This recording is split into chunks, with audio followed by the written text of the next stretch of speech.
Welcome, everybody, to the Sports Experience Podcast. I am your co-host, Dom DiTolla, with my co-host, Chris Quinn. And today we have a very special two-part episode, and I am just absolutely thrilled to have him in the building, Mr. Dave Margolis. Thank you, Dom. Thrilled to be here. Yeah, Absolutely. welcome back for part two. I'm ready for it. Big Mets fan, Dave, obviously. My entire life. Would you like me to cover the... Please. When Dave was born. There were no Mets back then. Exactly. Yeah. But no, we got a really special episode on the 1986 Mets. We've been going through it. The first part, if you haven't listened, please go back and do it. It's absolutely great. Ran through how the team was built, kind of the regular season, some of their on and off field exploits. And today we're going to talk about the money games and some very interesting people. So yeah, we're going to talk postseason and maybe post game, if you will. You know, those in between times. Man, it's wild to hear the stories from these guys, because you obviously know they're truthful and they're just so out of control. Yeah. For being what you think a professional baseball team is, which you think is a bunch of professionals, but they're essentially a bunch of kids who get to play a game and get paid millions of dollars. And really get to show things off. Especially this team, because they were really a young team. Like, they weren't a bunch of crafty veterans that had been around the league for a while. They were, Doc and Darryl and how old was Dykstra? Like 25? 23. 23, The yeah. only guys really around 30 would be Knight, Hernandez, and Carter, really. And Carter, yeah. They were the perfect match for them because they were professionals, and the ones that were paying attention were like, oh, okay, this is how I go about my business. And they did have another veteran, and as we had discussed in the last episode, when they had their fight in Cincinnati between Knight and Davis, there was one Mets player that did not join the fight. He remained on the bench. This is the part that I found so interesting, because I wasn't a huge baseball guy and I didn't know all the ins and outs. And when I was reading and researching, I thought George Foster was like their guy at the end of the season. No, And then they were like, he didn't make it. He was gone at the end of the season. Yeah, he didn't make it. And not even their guy, but I thought he was in that rotation of, batting fifth, or, what I mean, batting sixth. But it was such a... In this Mets locker room, when he didn't come out and fight with the rest of the guys, I bet they were just like, no, we don't want anything to do with this guy. And that's what happened between Mookie coming back and Dykstra's emergence, and Mitchell being able to pick up some slack in the outfield. Yeah, Mitchell playing every position. And importantly, Foster, he wasn't contributing that much. No. It wasn't like he was a key player. He was on the fringes, and when he was released, he didn't. No, he didn't do anything didn't after really do that. anything after that. Yeah, and getting paid a lot. So he was getting paid like a top player and wasn't producing. So it wasn't a crazy release on the Mets end. It was crazy when you hear him, the excitement behind him when he got picked up, if that makes sense. Yeah, the whole thing was... When the Mets signed him? Yeah. We were very excited. Yes. And then as soon as that was short-lived. Yeah, I was going to say, as soon as he came out, the Mets fans just pretty much started booing him because he never produced. Yeah. And the whole thing with the saddest part is he doesn't come out. You don't even have to fight in a baseball brawl, but when the bench is clear, you go out there either to break something up or just hold somebody back. Make yourself I was going to say, Yeah. you look for that other guy who doesn't want to fight, and you go and you just grab his shirt, and you both look at each other like, hey. Shall we dance? Yes. But that's what I love about this team, is the fact that there's camaraderie. There was so much camaraderie, is that I have your back, you have mine, and the one guy that didn't, they got rid of him. He didn't make it to the end. He didn't make it to the end. And there was also a mixture on the team. I mean, obviously they like to party and drink and all that. But Mookie Wilson was very straight-laced, like a Bible reader type. Gary Carter was Mr. Wholesome. Lights, and they they all Tuffle too. Tuffle wasn't was a very drinker, and then you get back and you get further back into the plane, and then it gets into gambling and a bunch of crazy shit. They were saying that the gambling was getting... And Dykstra was the most degenerate gambler of them all. Yes, and it was getting so out of control because guys would get resentful. They would get, they would lose like $1,000 on their way to Pittsburgh and just be like, God damn it. That was man. my cocaine money. Exactly. We're going to Pittsburgh, guys. Come on. The parrot is waiting in the restroom. And then you just hear, Dykstra's got my money. So you go get it from good him. old Nails. Oh, So you knew it would get to the Coke dealer eventually. Exactly. That Dykstra had it. Exactly. Yeah. precisely. But no, so they're rolling through this regular season. They're pissing everybody off. They clinched the division very early against the Pirates. I mean, the only team who could even sniff them was the 86 Phillies. And they didn't even win 90 games. I mean, they're 21 games out of first place. 21 and a half games out of first place. And, they're on collision course, like you said in the last episode, Dave, with the Houston Astros. And something that I found interesting, and this is what baseball was doing, and I've said this in previous podcasts, but baseball would rather live in shit than work a shovel. Yep. They heard that Gooden had problems with drugs, and pretty much the only thing they did was they were went to I can't remember if they went to Cashin or... They went to Ray Knight. Peter Uberoff met Ray Knight. Ray Knight. And he had said Ray had talked to Daryl. And Daryl... Because he thought it was Daryl on drugs, because they said it was a young black player that was... And Strawberry basically narked on him. Yes. He just said, Doc.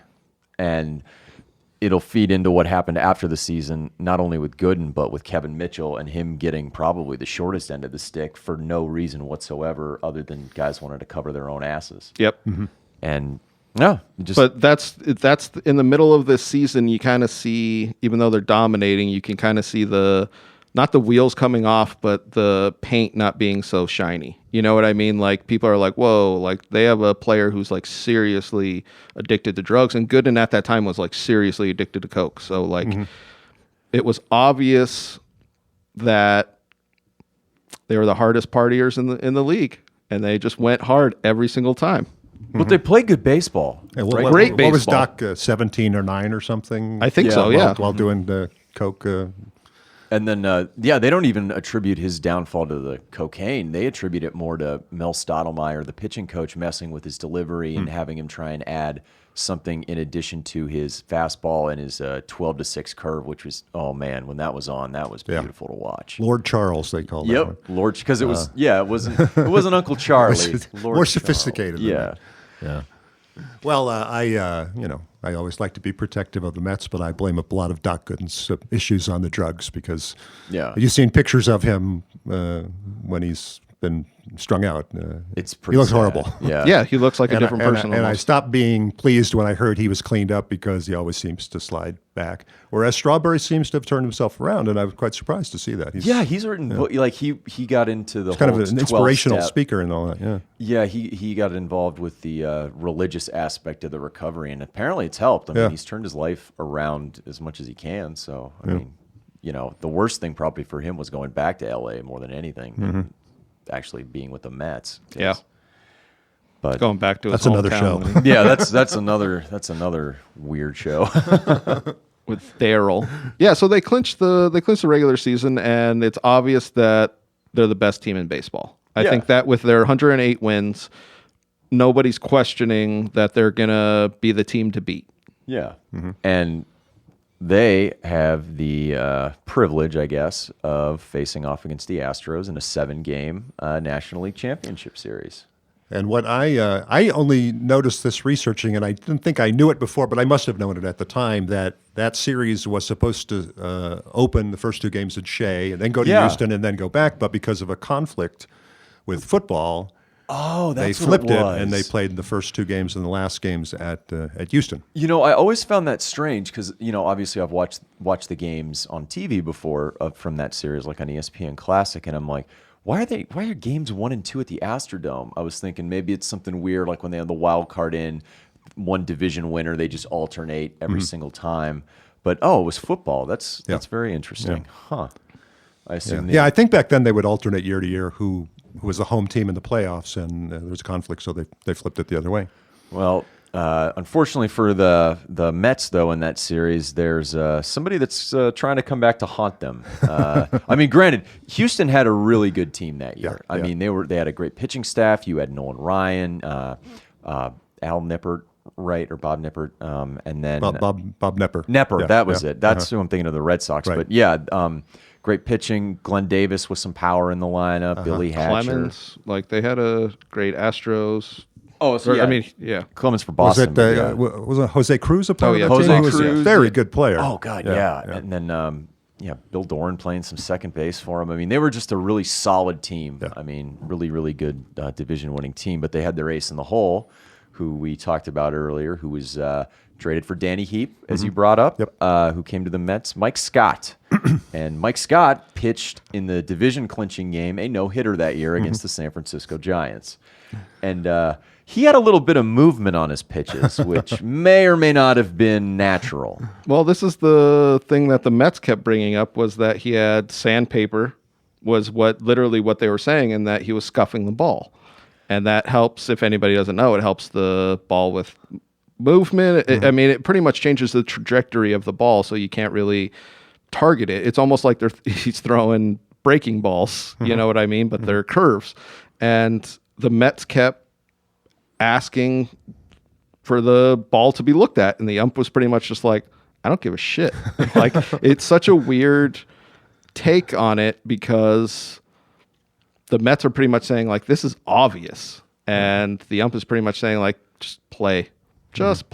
Yeah. And the way that Houston had set up their starting rotation for that series, it was 3 men. It was just a 3-man rotation, just like the Mets did, but it was Scott, Ryan, and Nippert. So you only have 3, which means Scott's pitching 3 times. And in the first 4 games, Scott pitches games 1 and 4 and absolutely shuts him down, including that game 1 where it was 1-0 and he beats Doc Gooden, who was throwing BBs that day. Yeah. I think at his first 2 starts, they were both complete games, and he let up, I think, 8 hits over 2 games. So and when you watch these Mets trying to swing and hit these pitches, they're not even close. I mean, it was almost sad to watch. Yeah. And when people say that, like, it changes the trajectory, you can see when they're swinging and they are so off. It would be like me trying to swing at a curveball. I'd be like, I don't know where the hell that's going to go. But that's how almost blatant it was. Yeah. Now, when you were watching it in '86, was this a big story? Yeah, it was a big story, because it was just like Dom's saying, everybody was saying, like, Scott is unbeatable and he's going to be pitching game 7. Yeah. So that's why when we jumped to game 6 yet, but when they got to game 6 was really a must win. Exactly. Because it looked like they couldn't beat Scott. But what I found so fascinating, and the Houston and also Boston series, you know, they're a testament to it, and even their comebacks in the regular season, is they would get down in these games. Like game 3 especially, they're tied at 1 in the series. They're down, I think, 3-4-0, and they come all the way back to the bottom of the 9th, and Backman gets on with a nice little drag bunt, outrunning to first base, and then you bring up Dykstra. And Dykstra takes one off of Dave Smith into right field, and everybody's going crazy. They just kept pulling it out. So they're up 2-1, but then you get Scott in game 4. It was also said, by the way, that Wally Backman may have been well out of the baseline. When you watch it, it wasn't necessarily as blatant as Joey Cora evading Mattingly in the '95 ALCS, but he took some liberties as far as outreaching Glenn Davis there at first base. Yeah, he definitely took a little step outside, but hey, that's all right. That's all right. They didn't call it. Yeah. Well, they didn't call Scott's little glove and hand rituals. Well, the great thing for Mike Scott about that was I think he was probably scratching the ball up, but even if he wasn't, it was in their heads. Yeah, exactly. It was in their heads. So you could see Carter was probably the most vocal after his at-bats. Like, he would look at the umpire and be like, are you kidding me? Are you freaking kidding me? But, Scott pitches game 4, but they end up pulling it out in game 5. They win 2 of the 3 at Shea, which is a huge advantage going back to Houston, up 3-2, but knowing if there is going to be a tomorrow for a game 7 after a game 6, you got to close them out because Scott's going to pitch. And that's always one of the big baseball what-ifs is, if he pitches game 7, you could have seen a Houston-Boston World Series, honestly. But who knows? Maybe they could have came out like gangbusters and beat them. But it's hard to know with the what ifs. But because they were winning games they shouldn't win all year. Exactly. So. But one thing about that is that game 7s are always very dramatic. Books written about games 7 game World Series, but it's always game 6s Yeah. Got to be dramatic because they got to win that to get there. It's always a case of one team can win it all and one team may go home. Yeah. So those guys, as we'll see in the World Series as well, Game 6 can be pretty good. I was going to say the Mets, those are the games. Game 6 is good for the Mets. And Game 6 doesn't start out good for him, though. Bobby Ojeda's on the mound, who been consistent all year, but he gives up a 3 spot in the bottom of the first. And that's when, you kind of start getting worried. And Houston, their starting rotation, very solid. Nepper goes 8 innings without giving up a run. Like, they're not really touching him up for anything. And then the top of the 9th starts with Lenny Dykstra at the plate down 3-0. Mm-hmm. And that's when the fun begins. Dykstra had talked about, because he's at the plate, he hits one into the right center field gap. And it's mostly arms because this pitch is down, it looks like it'd be down and away. And he somehow muscles it into the right center field gap, and it just kind of drops between Billy Hatcher and Kevin Bass. Mm-hmm. And you have no idea how it happened, but it rolls all the way to the wall, and he ends up on third base with a leadoff triple. Mm-hmm. And then you have Mookie following him. Mookie hits a nice little kind of, line drive that should have been caught by Bill Doran at second base. It's kind of one of those little Texas leaguer, like humpback liner, little bingos. And Doran somehow misplays his jump. It looks like he kind of goes in for the ball when he should have. If he had taken a couple steps back, he could have just kind of gloved it and been, possibly able to nail Dykstra off at third base or just keep him there with 1 out. It gets through. He scores. Then Hernandez comes up. No. It was, I believe, Kevin Mitchell comes up. He ends up getting out, but the bases end up loaded, where I believe both Knight and Hernandez score on a single, and they tie the game. They tie the game in the 9th inning, and then it goes to extras. But it's not just one extra inning. Dave, you want to talk about this? What you were feeling during watching this game? I'll say this. It's like being behind 3-0 in the first. I wasn't too scared, because I figured that team the Mets will score 3 runs. Yeah. But as the game went on, I started, wait a minute, when is this going to happen? One of my great memories of that game was that I had a friend who lived in Queens and was a Mets fan. And he told me that during that 16-inning game, he had various errands to do around town on his bike or walking. He said he never missed a pitch because every window he passed, you could hear the TV, he could hear the radio. People were in their windows shouting out what was going on. Oh, man. All the way through, never missed anything from the game. The other thing I remember about that game is that what happened was they went into extra innings. Yeah. The Mets went ahead in the 14th. They top did. of the 14th. Mm-hmm. In the bottom of the 14th, Billy Hatcher hits a home run to tie the game. Off the foul pole, crushing. Man. My wife at the time, now, she was not a baseball fan, but the game was always on, and she got to know the players. I mean, but she was very much a fair weather fan. If things went bad, she was like, I'm out of here. Yeah. I mean, the Mets started that year 2 and 3, and she was like, well, this isn't their year. So Hatcher homers, and she goes, I can't stand to watch anymore. I got to get out of here. I got to go. So she gets in her car. She just starts driving around. We were in Los Angeles. She starts driving around. She's listening to the game, of course. Yeah. She can't resist it. She didn't listen to baseball on the radio. She wasn't familiar with it. They replayed Hatcher's home run. Oh, she thought he She another freaked one? out. Oh, she was like shrieking in the car. And then, I don't think she listened to it on the radio and came home and said after it was over, but she was losing it on the highway. Thought it was like back-to-back home runs. She's like, Jesus. Yeah. But anyway, and as I mentioned, and I'm glad you've got the details because I don't really actually remember the play-by-play like a lot of folks do, is that the big moment was in the Mets went ahead by 3 in the 16th inning. Yeah. Kind of felt like you could relax, except not in that game. They kind of broke through, but to Houston's credit, they were so resilient, and they put guys on base. Well, they scored 2. Yeah. And then the great scene you probably remember was Keith Hernandez going out to the mound to Orozco. Kevin Bass up at the time. Kevin Bass was up, and he was a bad breaking ball hitter. And he goes, if you throw anything but a slider, I'm gonna kick your ass. I'm gonna kill you. And because Jesse had a big sweeping slider. That was his best pitch. Yeah.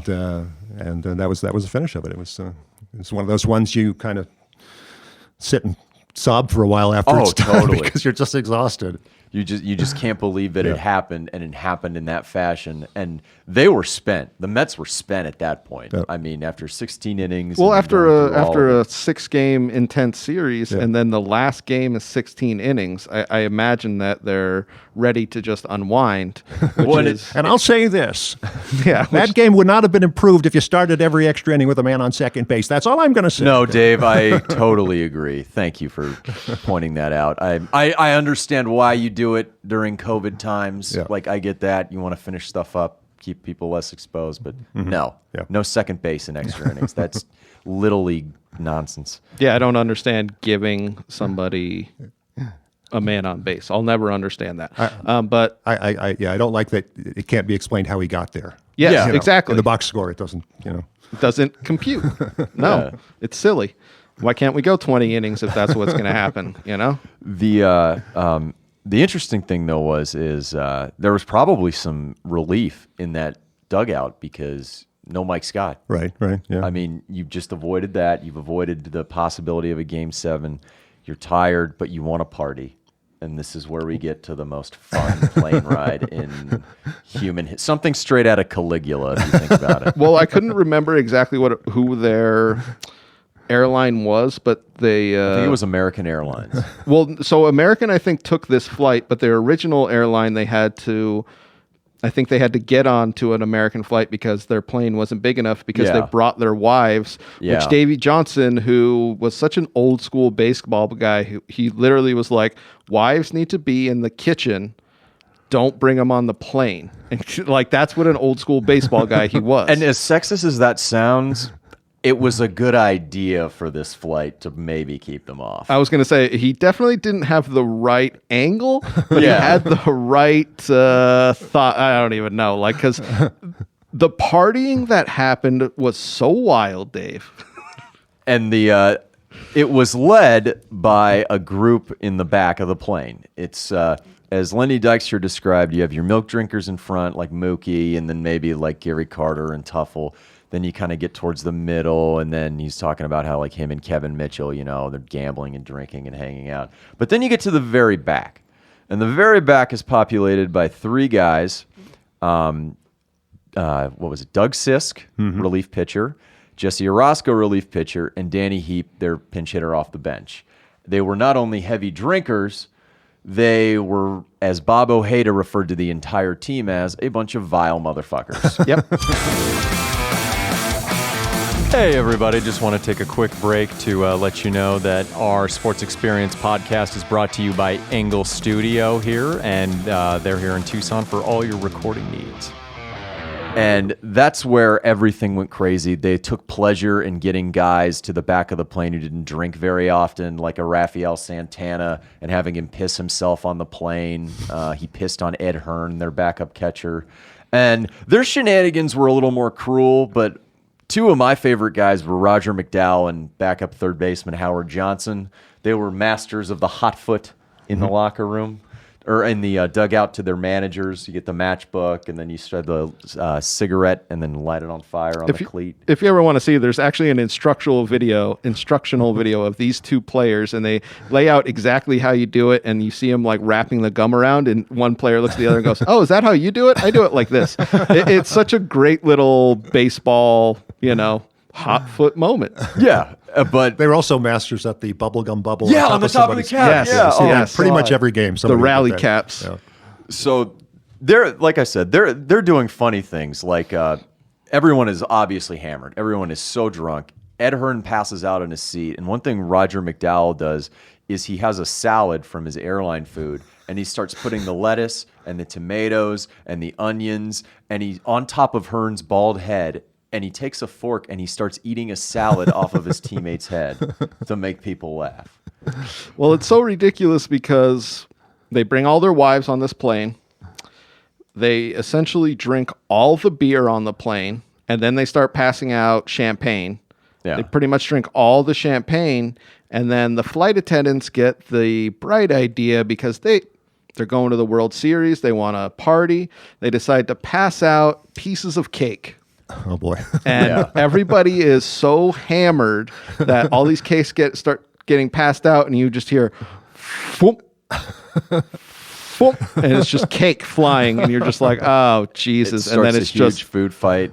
The wives are throwing up in the seat in front of them in the little pocket where you have the barf bags. They're not even getting to the barf bags. Well, this is interesting because I know Dom can hold his liquor probably better than anybody I know, but if you're with people that normally don't drink and they think they can drink as many drinks as you, and you in your mind you're like, whoa, you need to slow down, and they don't. That's what all these wives pretty much happen, because they're not big drinkers like these guys. They're at-home wives, you know what I mean? And they got sloshed. And there are alleged stories of some of the wives making out on the plane. Yes. With each other? With each other. Oh. Yeah. Which maybe I will read that book. Yeah. Yes. Yeah.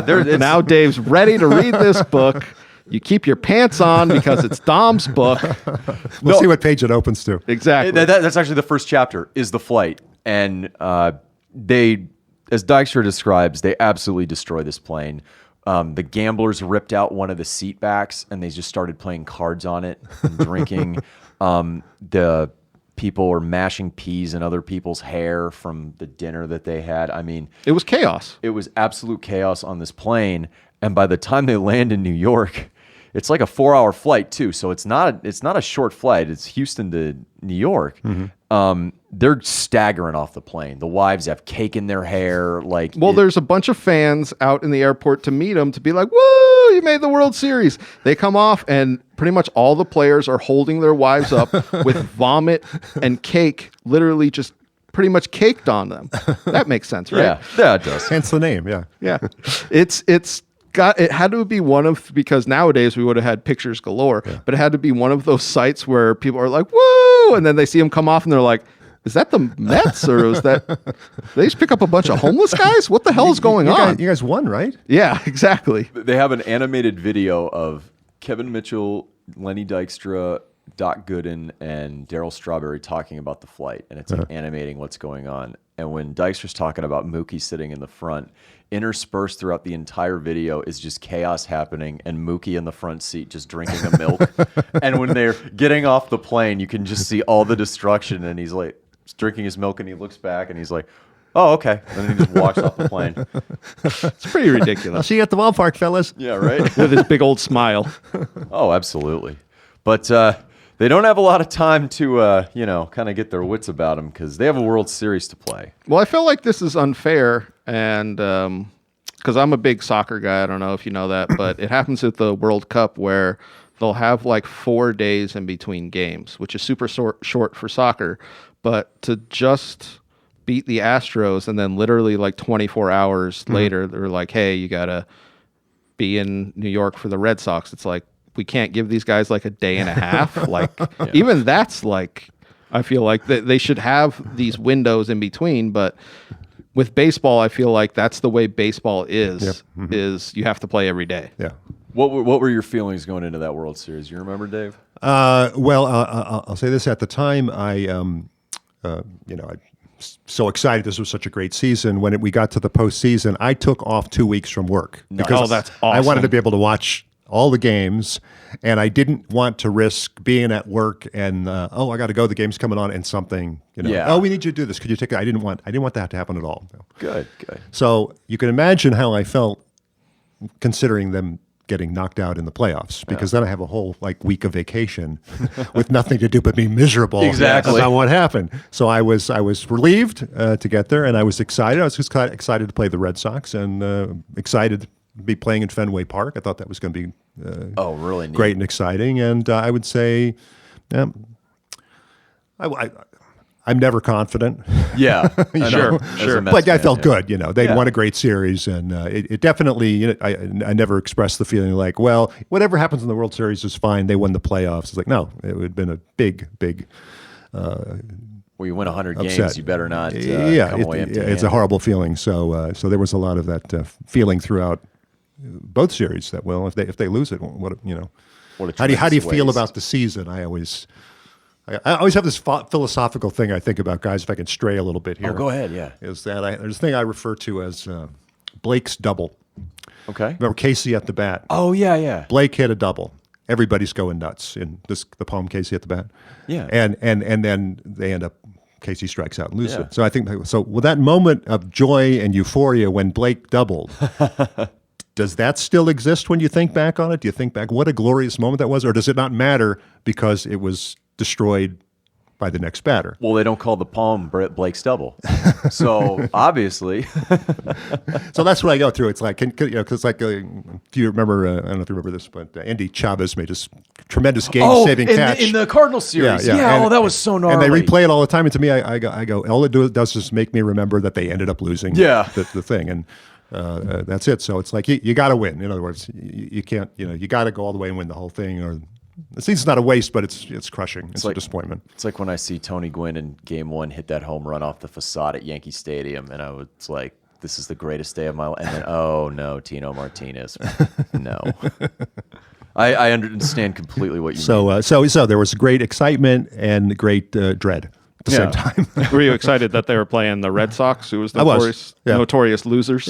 Well, not for that reason, but because it was historic. And that's what I thought. And I've always been kind of a Red Sox fan because they sort of paralleled the Mets in having these ups and downs and never really getting there most of the time. So. And have that great stadium that it's iconic to watch any baseball game there. So Have you been? No. Have you been? Oh no.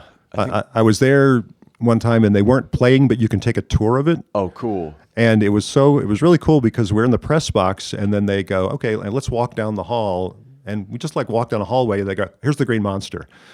I was used to Dodger Stadium where when you walk around the stadium, you are walking around the stadium. And it not was like, inside, it's 300 feet away. It was right there. And it was amazing to watch. They had like an insurance company had rented the field to play a softball game or something when I was there. And it was just great. What a thrill for people, Oh, nice. Yeah.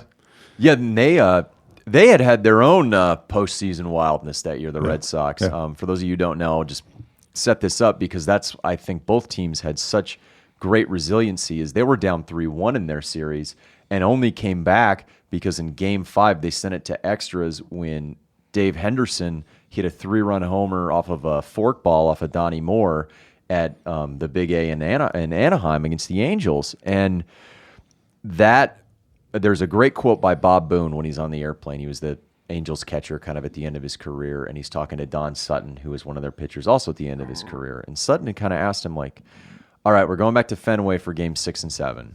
How do you feel? And Boone said, I don't know, but sometimes when you take the air out of the balloon, it just doesn't go back in again. Oh. And to Boston's credit, they won Games 5, 6, and 7 and found themselves playing the Mets in Game 1 and 2. Now, did Boone say this prior to Game 6, or was this after? This was on the flight to Fenway to Boston.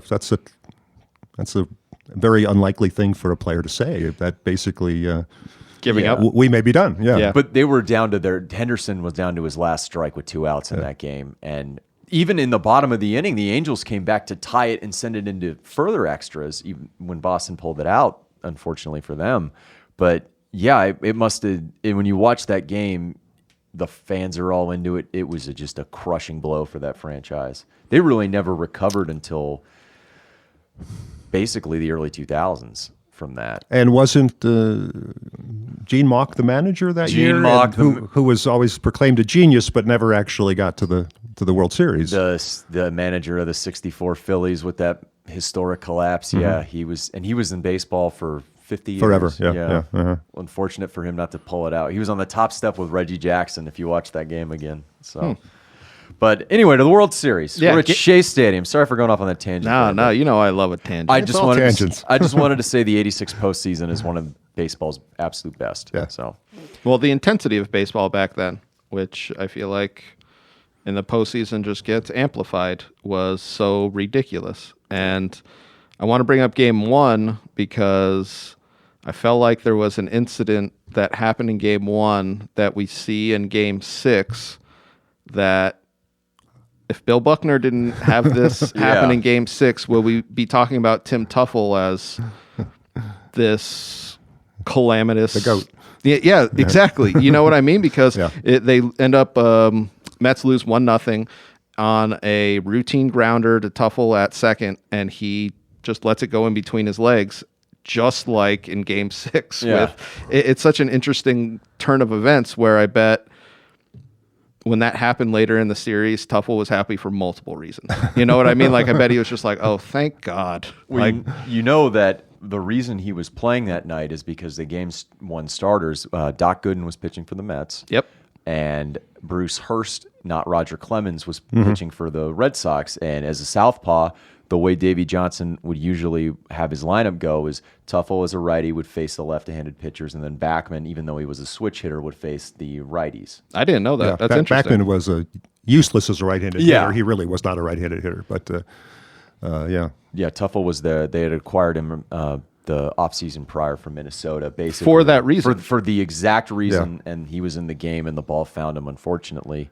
And then game 2, you have... Just to interrupt a second here, what that reminded me of was the 73 World Series, the Mets ran against the Oakland A's, where Felix Millan made an error to lose the game. Okay. And I remember, the same thought flashed through my mind, and what was said at the time was, well, it's too bad he made that error, but we wouldn't have been here without him. And that was kind of the thing, and I think it's what the club felt. It was like, yeah, no, they let it go, but unfortunately, in game 2, you have Roger Clemens in classic pre-mutant Roger Clemens form, and he shuts him down again. Yeah. So they lose the first 2 games at home, and that's got to be heartbreaking for you, Dave, watching. When you come across this table at you, Chris. When you take 2 weeks off, especially, you're just like, oh, this is the worst start ever.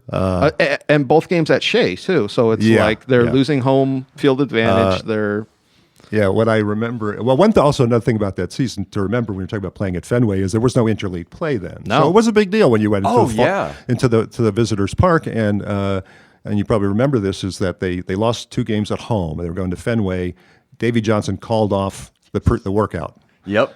And if there's any park you want to get familiar with, it's an eclectic, weirdly shaped park like Fenway. And he said, take it easy and we'll see you at the game, which was turned brilliant, I guess. People say it's one of the most brilliant things that he's done.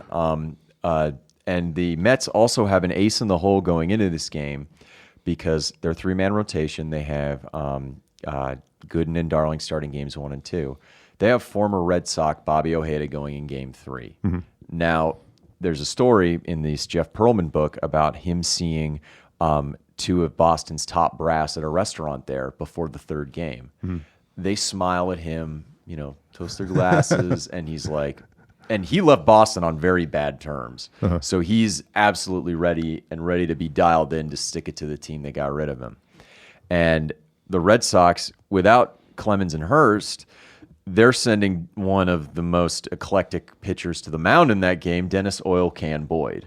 And he was a bit of a trash talker. Mm-hmm. And he had made some comments after game 2 how he was going to shut him down in game 3 and have this thing all wrapped up at Fenway. And if there's any team in baseball that you don't want to talk shit to, it's the 86 Mets. Because first batter of the game, good old Nails. He takes him deep right near the pesky pole in right field, and the route is on. Yeah.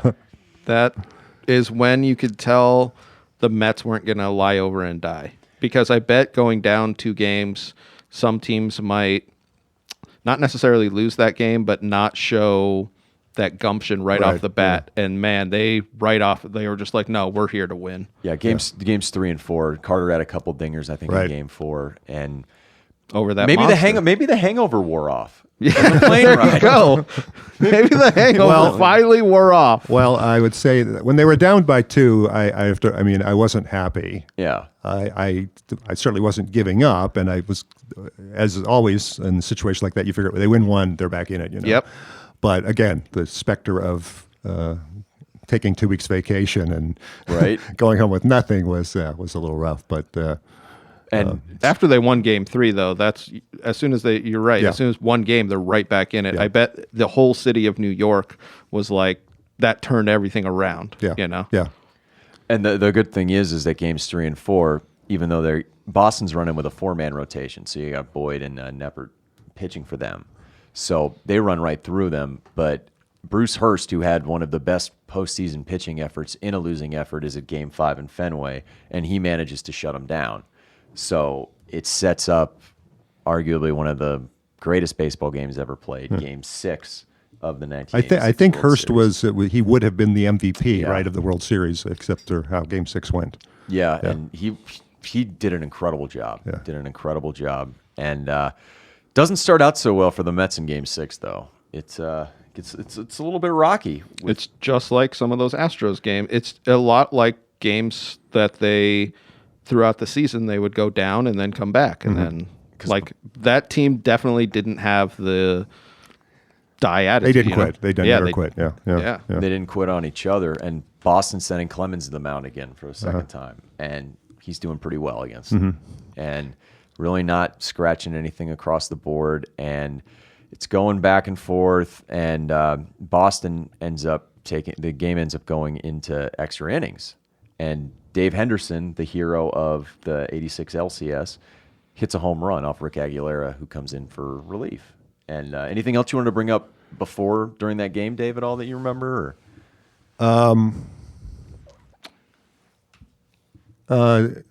Game 6 we're talking about. Yeah. Okay. No, not really. I would say that I didn't. Yeah, I just had the feeling like you guys described was that I just didn't feel they were ever out of it. It's like I can't imagine these guys just going quietly and that something was going to happen. And now in that game was Clemens, and I don't remember the details. Was he came out of the game, and there's some question whether he kind of wanted out. Yeah, there's questions they asked because he did have a blister on one of his pitching fingers on his right hand, and there's debate whether McNamara said Clemens wanted out or Clemens said McNamara took him out because they're in a National League ballpark because they're playing Game 6 at Shea.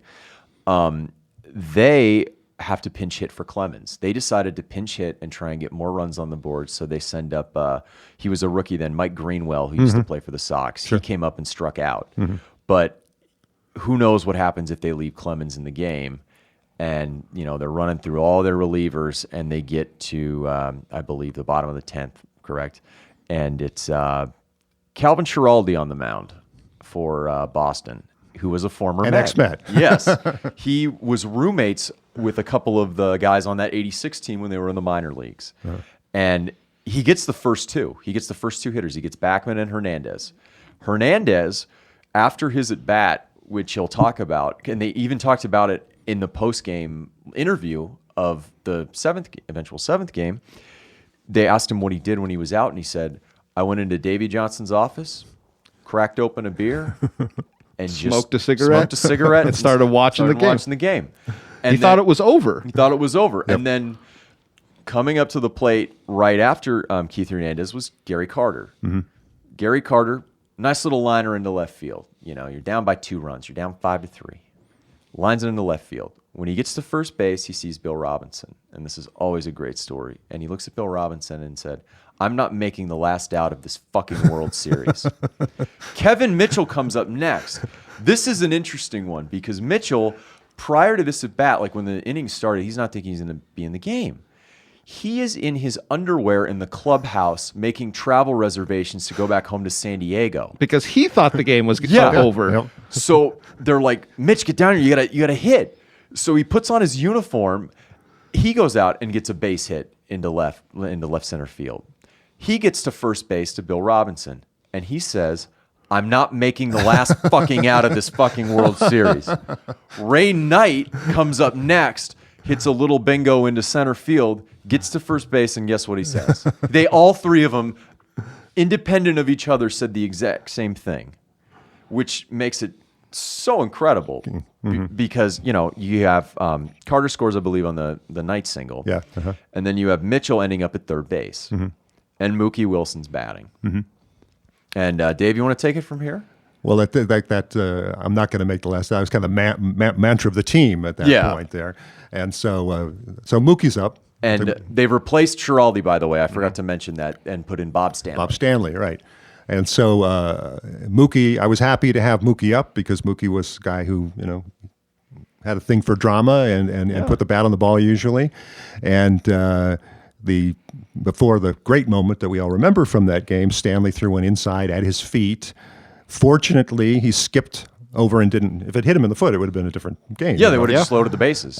He skipped over it, but that brought home a run when the ball got away. It was Rich Gedman, the catcher, I think. Yeah, Gedman was catching. Yeah. And so then there was the big moment where Mookie hits this grounder down to first base. And of course, having seen Mookie play all year, I'm thinking, well, there's a hit where he can beat it out because he would do that a lot. And it looked like it could have been. And then there's that moment where Buckner goes down and the ball goes through his legs. And I was just, well, you can't see this on a podcast. I was like this. Oh, I bet. Mouth dropped open and for a while. And then just kind of, it was unbelievable. Well, you hear Vin Scully calling it, and he's like, and a routine grounder down to first. Like, he has no thought that he's not going to pick it up. Yeah. And then it goes in between his legs, and he's just like, like, it must have been so stunning, especially Buckner, who was a great first baseman. Yeah. And a great Dodger, had been a Dodger for years. And well, there's an interesting thing about that. The reason that he's in the game at that time, they had a defensive replacement first baseman named Dave Stapleton on their roster. He would come in late in games to relieve Buckner because by that point, Buckner has been in the league, 16, 17 years. He's got some old hips. Old knees, bad ankles. Mm-hmm. Yeah. And ankles, yeah. You could always tell with the high tops that he used to wear. Uh-huh.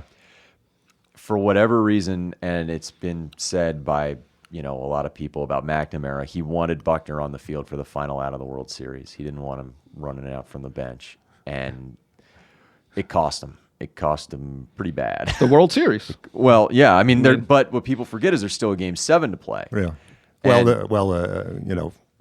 I'm sure the thought was when let's leave him in there. What's he got to do? Just catch a couple of throws and that's it. But that's that saying in baseball: the ball will find you. Yes, yes, it will. And then in New York, obviously, everybody's going crazy because you never would have thought it. There's a sign on the scoreboard at Shea that said "Congratulations" after Hernandez makes that out, and they're excited for a Game 7 because Boston has their 4-man rotation. They're supposed to play it the next day.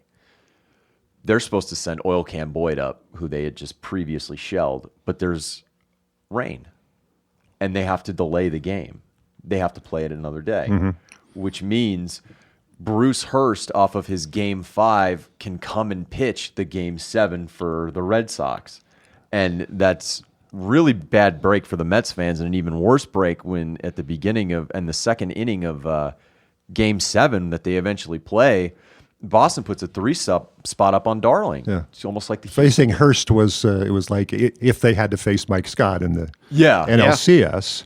And most importantly, what I remember is like I was back at work because of the rain. Oh no! Oh yeah, that's awful. So where did you watch the game then? No, I went into work and I go. I am leaving here. Whatever. Like, I'm leaving here at 3:00. I've got to watch that game today. And everybody in the office goes, "So do we." Yeah. Everybody was psyched for it. Oh, I bet. So it was. Yeah, I can't recall how I felt, but the excitement of the game before kind of made me feel like there's nothing going to stop them now.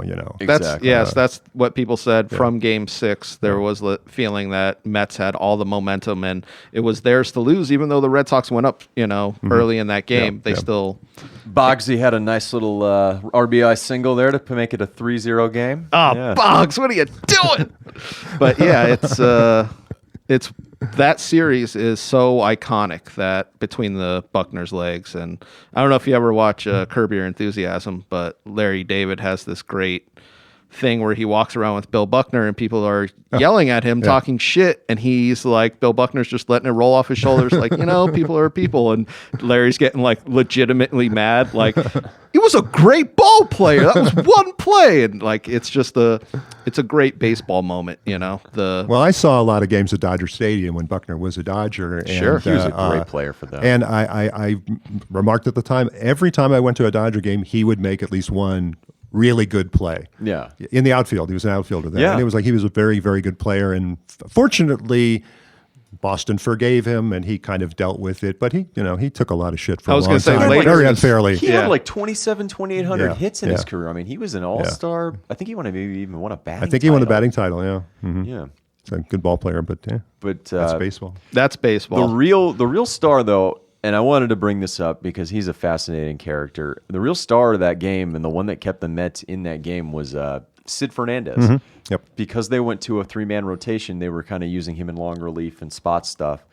And he came out and pitched 2 1/3 of some of the best, postseason pitching I've ever seen. Just shut down innings, yeah. There's an at-bat against Jim Rice where he gives him nothing but gas. And Jim Rice is in the Hall of Fame, and he couldn't even catch up. Mm-hmm. And one thing I wanted to bring up about Sid, Wasn't exactly the sharpest knife in the drawer. There's a good story about him during that year going up to Davey Johnson, because Johnson had his real estate license. And he was like, "Oh, Davey, I think I found it. It's a great home in Honolulu where I'm from. It's $160,000, which speaks to 1986. You know, I absolutely love it, but I don't know if I can afford it." And Davey's like, "You're a professional baseball player. You make $200K right now a year. You can buy it." And Sid goes, "No, I don't really want to live on $40,000 a year." He had no idea what a mortgage was or how anything like that worked. And this is a guy who thought professional wrestling was real. Yeah, like, that was the thing. Swore by it. Yeah, if his teammates would be like, "No, wrestling's not real," he would be like, "No, it's 100%." He was that kind of guy. Who was that? He was just that delusional. Well, Sid was a Hawaiian native, and I think he was the first Hawaiian native to appear in the series or things like that. And his first All-Star appearance, he went an inning, he walked the first two guys, then struck out the next three, which included Rice and Mattingly. Oh, geez. And I mentioned you off air that I always look back and I go, it's always so frustrating to watch Sid pitch. It was always such a grind like that.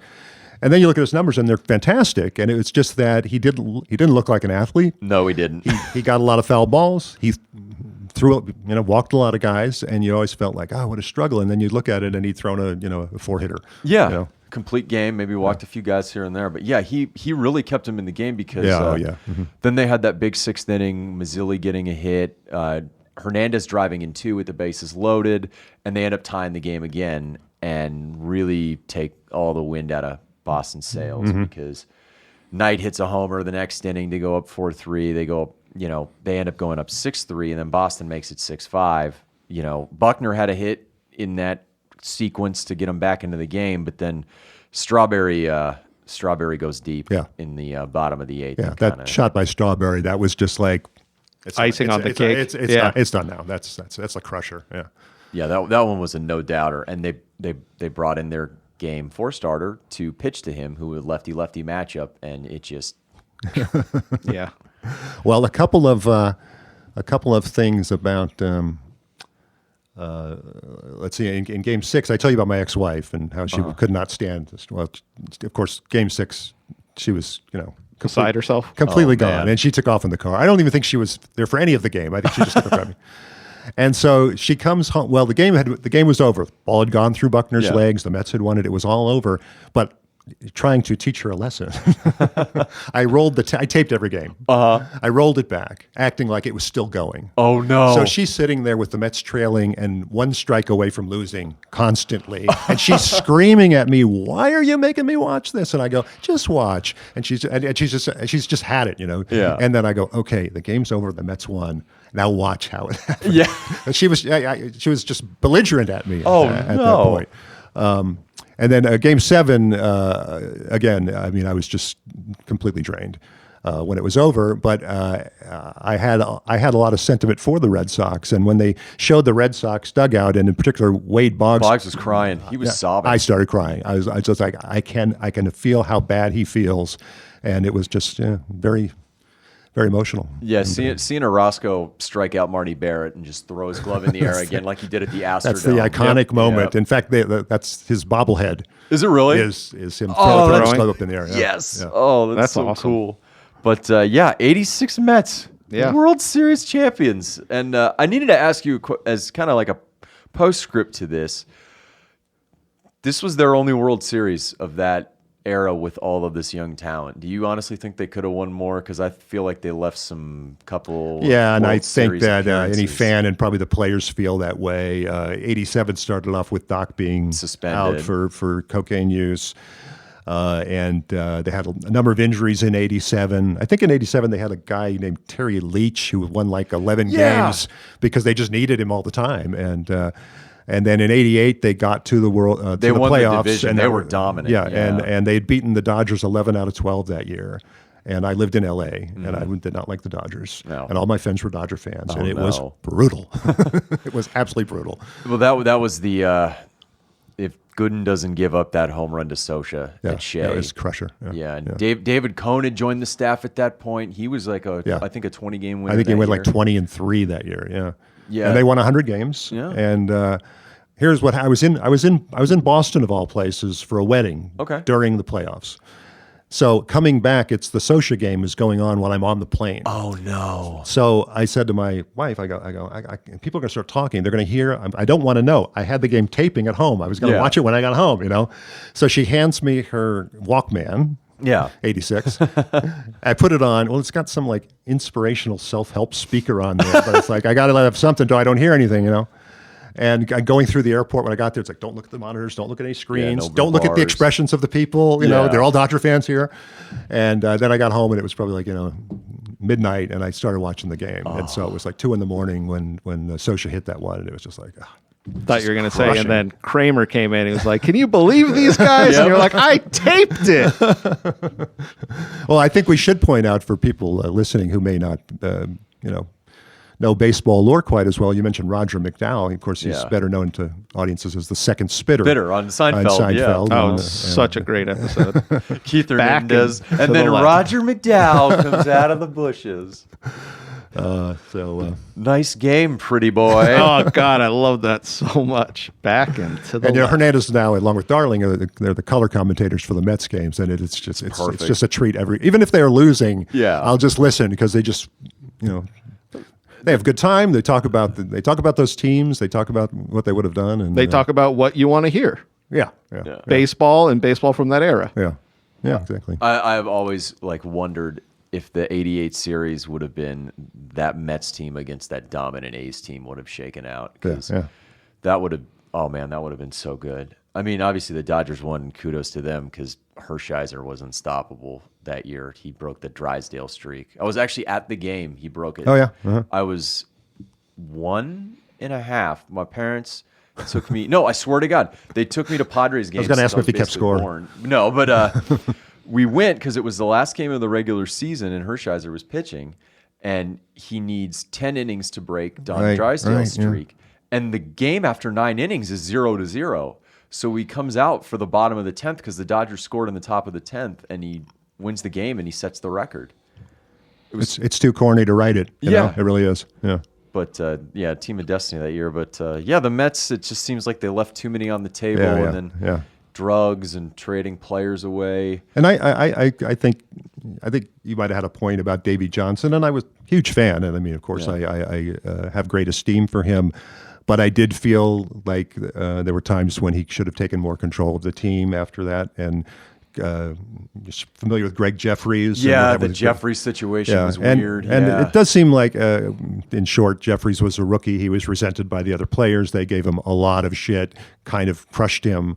And he was a future All-Star. And he went on to have somewhat of a career. I think he had 340 one year. Yeah. But the thing was that, and from what I understand, and even reading things he says now, he was kind of a dick. Yeah. But there was a case where there was no spot for him without moving one of the entrenched infielders, and Johnson never really made that call. Like, you're sitting, this is the guy. It was always kind of like, we'll figure out what we're going to do, and the resentment just kind of built up, and that wasn't good. Yeah, like they got rid of Knight after the World Series and put in Hojo, and then the Mitchell thing I found the most tragic is because he did nothing wrong. Right. Is that there were rumors that he was the bad influence behind Doc and Darryl, and both Gooden and Strawberry admitted later, no, he did nothing.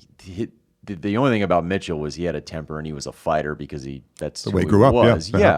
He was. I mean, he'd drink beers and have a good time, but he was never a drug guy or anything like that. And they made the decision to trade for a Frank Cashin was apparently obsessed with Kevin McReynolds for whatever reason. Like, he always wanted him on his team. And when they offered Mitchell to go to San Diego, they traded McReynolds to the Mets. Mm-hmm. And he had a good career for him, but they got rid of Mitchell. They got rid of Knight. I mean, I think the last guy that was left from that team was Tim Tuffle, and he left in 1990. I mean, they really dismantled that team that they put together right after. Well, by the time, 89, Hernandez at the end, health was starting to go. Those guys were getting, kind of worn out by it. But I agree, and I've heard Darling and Hernandez say on the Mets broadcast talking about Kevin Mitchell. They same thing. He shouldn't have been traded. He was such a great influence. They loved him. It goes just the opposite. Everybody loved him. He was a great teammate. Yeah, and McReynolds was always kind of standoffish and quiet. Like it's the whole argument for chemistry is like McReynolds might have been a better player, but Mitchell, even though he's a future MVP, he would just fit so much better in that locker room with those guys. Yeah. Lenny Dykstra always says, Kevin McReynolds is one of the best baseball players I've ever seen, but all he wanted to do was go back to Arkansas and hunt. He was. Yeah, I don't remember. I don't know what his voice sounded like. I never remember him speaking or anything like that. Yeah, he never talked. He was going to be in that painting American Gothic, but he was too dour. Exactly. For the painting, so they didn't use him. Oh, man. All right. Now, I'm not comparing Kevin McReynolds to you in that sense. Oh, well, thank you. I meant his ability as a player. Yes. You're not dour. Well, on that note, let's just give Dave a big thank you. It flew by, guys. What Seriously, Dave, what a really great time we had. Yeah, appreciate first you guest asking me. ever. Yep. And, is this on podcast, by the way, with Phil Gordon? Right. You can hear that on all the streaming platforms right here out of Tucson. Yeah. So, and today we decided we were so tired. We were doing Trump material for like 6 months. Oh, wow. And I go, let's just talk. Let's just talk about other things. So. Yeah, you guys are really pro-Trump, right? And with that, let's wait till how the election comes out, okay? Let's just wait and see. We're still waiting. Yeah, that's one thing. Anyway, thanks a lot for having me. Really appreciate it. Yeah, really, of course, really man. Fun, that was fun great. being here. Dave, it's pleasure's all on this side of the table, honestly. Yeah, thank you. Hey, everybody. Thanks for listening to that podcast. This is just a stock message at the end of all of our podcasts, so we hope you enjoy. You listen to whatever athlete that was. Give us a follow at the Sports Experience Podcast on Instagram. Also, myself at Quinn Comedy on Instagram. Also, DiTolla Dominic on Instagram. Just follow us all around. If you have any suggestions for any athletes you want us to do, shoot us an email at thesportsexperiencepodcast@gmail.com. And we always are recording right here at Engle Studio. Thank you all very much.